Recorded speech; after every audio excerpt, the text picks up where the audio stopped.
بسم اللہ الرحمن الرحیم۔ صرف 5 منٹ کا مدرسہ قرآن و حدیث کی روشنی میں 7 شعبان نمبر 1 اسلامی تاریخ۔ حضرت امیر معاویہ رضی اللہ عنہ کے عادات و اخلاق۔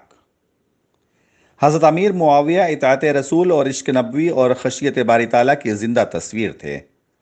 آپ کے حلم و بردباری کا یہ حال تھا کہ آپ کے مخالفین سخت کلامی سے پیش آتے مگر آپ ہنسی میں ٹال دیتے۔ حضرت قبیصہ بن جابر رضی اللہ عنہ کہتے ہیں کہ میں نے معاویہ سے بڑھ کر کسی کو نرم مزاج نہیں پایا۔ بسا اوقات برا بھلا کہنے والوں کو انعام و اکرام سے نوازتے اور فرماتے، غصہ پی جانے میں جو مزہ مجھے ملتا ہے وہ کسی چیز میں نہیں ملتا۔ عشق رسول کا یہ حال تھا کہ حضور صلی اللہ علیہ وسلم کی کچھ چیزوں کو محفوظ کر لیا تھا۔ اپنی وفات سے پہلے انہوں نے فرمایا، رسول اللہ صلی اللہ علیہ وسلم کے بال اور ناخن مرنے کے بعد میری آنکھ، کان اور ناک میں رکھ کر اللہ کے حوالے کر دینا، اور حضور صلی اللہ علیہ وسلم کی چادر میں مجھے کفن دے دینا۔ اطاعت رسول اور عشق نبی کا یہ حال تھا کہ ابو مریم ازدی سے یہ حدیث سنی، جس شخص کو اللہ نے مسلمانوں پر مقرر کیا اور اس نے ان کے اور اپنے درمیان پردے حائل کر دیے تو اللہ تعالیٰ اس کے اور اپنے درمیان پردے حائل کر دے گا۔ یہ حدیث سنتے ہی آپ نے لوگوں کی حاجتیں اپنے سامنے پیش کرنے کے لیے ایک نمائندہ مقرر کر دیا۔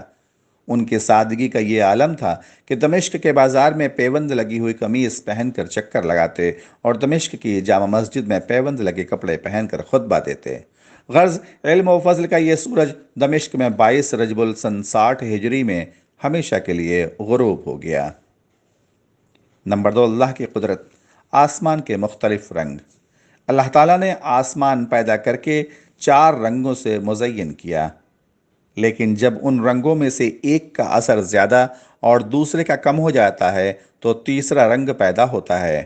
الغرض رنگوں کی کمی زیادتی سے آسمان کبھی نیلا، کبھی پیلا تو کبھی لال اور نہ جانے کیسے کیسے رنگوں میں خود بخود بدل کر خوبصورت نظر آتا ہے۔ پھر اس میں سورج، چاند اور ستارے سب کے لیے الگ الگ راستے ہیں، جو اپنے اپنے راستے سے آتا جاتا، نکلتا اور چھپتا ہے، جبکہ آسمان پر نہ راستے نظر آ رہے ہیں اور نہ رنگ بنانے کا خزانہ نظر آ رہا ہے۔ آخر یہ سارا نظام کہاں سے چل رہا ہے؟ بے شک یہ سب اللہ کی قدرت کا نمونہ ہے۔ نمبر 3، ایک فرض کے بارے میں۔ اذان جمعہ کے بعد دنیاوی کام چھوڑ دینا۔ قرآن میں اللہ تعالیٰ فرماتا ہے، اے ایمان والوں، جمعہ کے دن جب نماز کے لیے اذان دی جائے تو اللہ کی طرف دوڑ پڑو اور خرید و فروخت چھوڑ دو، یہ تمہارے لیے بہتر ہے اگر تم جانتے ہو۔ فائدہ: جمعہ کی اذان سننے کے بعد فوراً جمعہ کے لیے نکلنے کی تیاری کرنا اور سارے دنیاوی کام کاج کا چھوڑنا ضروری ہے۔ نمبر 4، ایک سنت کے بارے میں۔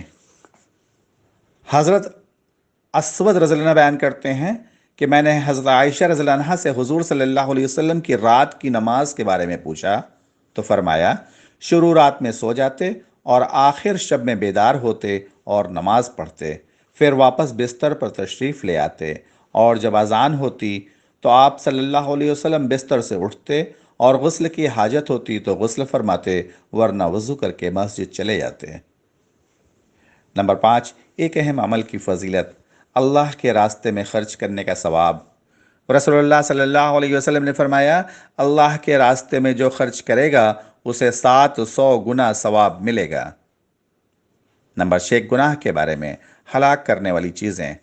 رسول اللہ صلی اللہ علیہ وسلم نے فرمایا، ہلاک کرنے والی 7 چیزوں سے بچو۔ لوگوں نے پوچھا وہ کیا ہیں؟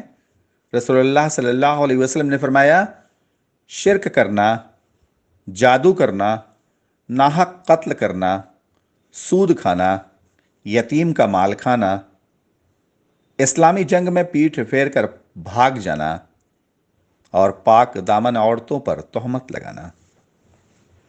نمبر 7، دنیا کے بارے میں۔ دنیا کی اہمیت اللہ کے نزدیک۔ رسول اللہ صلی اللہ علیہ وسلم نے فرمایا، اگر دنیا کی قیمت اللہ کے نزدیک مکھی کے پر برابر بھی ہوتی تو اللہ تعالیٰ کسی کافر کو ایک گھونٹ پانی نہ پلاتا۔ نمبر 8، آخرت کے بارے میں۔ اہل ایمان کے لیے جنت کے بالا خانے۔ قرآن میں اللہ تعالیٰ فرماتا ہے جو لوگ ایمان لائے اور نیک عمل کرتے رہے ہم انہیں جنت کے ایسے بالا خانوں میں جگہ دیں گے جن کے نیچے نہریں بہہ رہی ہوں گی، وہ ان میں ہمیشہ رہیں گے۔ نمبر 9، طب نبوی سے علاج، ایلوے کے لیپ سے آنکھوں کا علاج۔ حضرت عثمان بن عفان رضی اللہ عنہ فرماتے ہیں کہ ایک شخص حالت احرام میں تھا جس کی آنکھوں میں تکلیف تھی، تو رسول اللہ صلی اللہ علیہ وسلم نے آنکھوں پر ایلوے کا لیپ لگانے کو کہا۔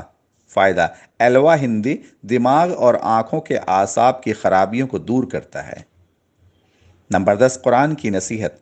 قرآن میں اللہ تعالیٰ فرماتا ہے اے ایمان والوں، تم اللہ اور اس کے رسول کے حقوق کی ادائیگی میں خیانت اور کمی نہ کیا کرو، اور آپس کی امانتوں میں بھی خیانت نہ کیا کرو، حالانکہ تم اس کے نقصان کو جانتے ہو۔